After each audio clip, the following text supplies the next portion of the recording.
In this video, we're going to wrap the Vitruvian Man image around the bottle and put on some reflections and some values on either side to give it more of a three-dimensional quality. I first edited out the background to the vodka bottle and I've copied and pasted it into my composite. Next, I'm going to open up the drawing of the Vitruvian Man. I've copied and pasted the Vitruvian Man drawing directly above the layer with the bottle. And then with the drawing selected, I'll hit Command T and I'll scale it down to 50%. And then if I right click on the layer with the drawing, I'll see the option to create a clipping mask.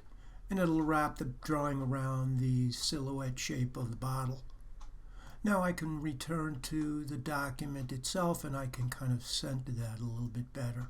Next, we need to adjust the values of the drawing so it kind of matches up with the broader range of values in the rest of the composition.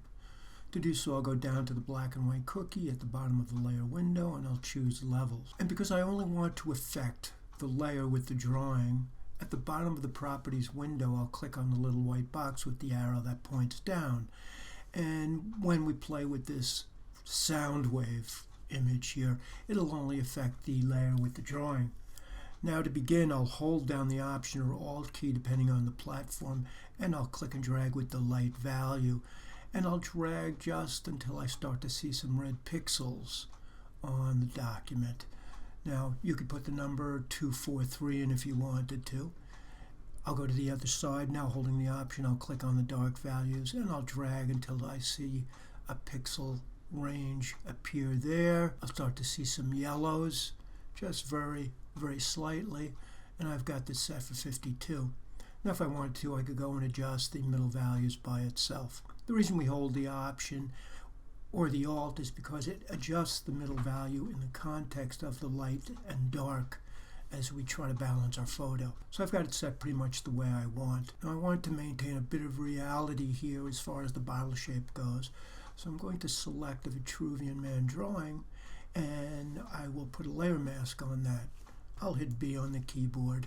I'll right click and I'll choose a hardness of about 50%. And with my brush set for normal and the opacity 100%, I'll remove the top part of the bottle to reveal it below. And I'll hit Command S to save. Next, we need to put some values on either side of the bottle to give it more of a three-dimensional quality.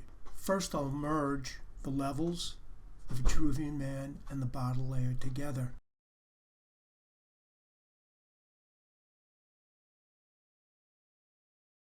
And now I'll make a selection of that bottle shape by holding the Command or Control key, clicking on the thumbnail, and with the marching ants around the perimeter of the bottle, I'll add a new layer.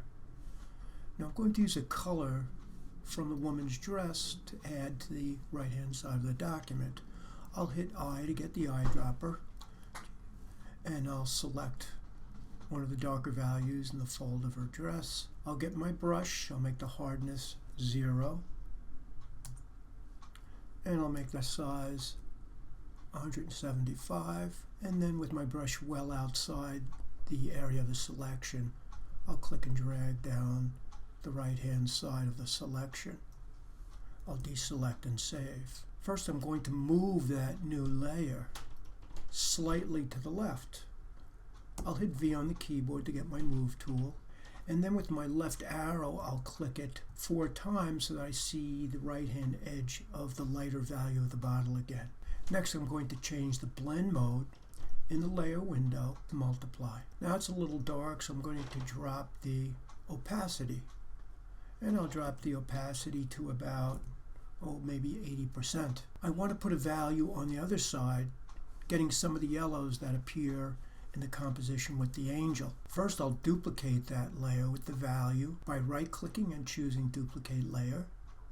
And if I wanted to, I could name it at this point, Value Left. I probably would have gone back and named the value right as well to keep it organized. And with the value left selected, I'll lock the transparency.